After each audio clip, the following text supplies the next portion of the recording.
অনেক দিনের কিছু ক্লিপ গ্যালারিতে ঘুরপাক খাচ্ছিল, তাই ভাবলাম এটার একটু সদ্গতি করা যাক। এটা হচ্ছে আমাদের ভাইফোঁটার কিছু ভিডিও ক্লিপ। অনেক দিন ধরেই ভাবছিলাম যে ভাইফোঁটাটা অন্যভাবে কাটাবো, তাই যেমনটা ভাবা তেমনটা কাজ। সকাল সকাল সব রিচুয়াল কমপ্লিট করে আমরা কিন্তু সব পরিবারে বেরিয়ে পড়েছি দুপুরের লাঞ্চ করার জন্য। আর এসেছিলাম মালদার বিএম গ্র্যান্ডে। তাই সব রকম কুইজিন থেকেই আমরা খাবার অর্ডার করেছিলাম, যেমন বাঙালিতে ভরপুর ছিল, যেমন চাইনিজ, কন্টিনেন্টাল সব কিছু থেকেই খাবার অর্ডার করেছিলাম। এবার সবাই মিলে সব কিছু খাচ্ছিলাম আর ফ্যামিলি টাইম খুব এনজয় করছিলাম। আর আমার হাজব্যান্ডরা যখন 4 ভাই একসাথে থাকে আর আমরা যখন জায়েরা একসাথে থাকি, সত্যি কখন যে টাইমগুলো কেটে যায় আমরা বুঝতেই পারি না। সবাই একে অপরের সাথে খাবার শেয়ার করে এখন বেরোনোর পালা।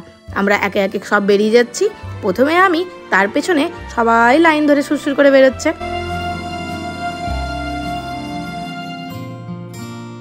আর আমাদের বাড়ির বাচ্চাগুলো ফাঁকা জায়গা পেয়ে প্রচণ্ড খেলাখেলি করছিল, আর আমরা বড়রা তারই ফাঁকে অনেক অনেক অনেক ফটোশ্যুট করেছি।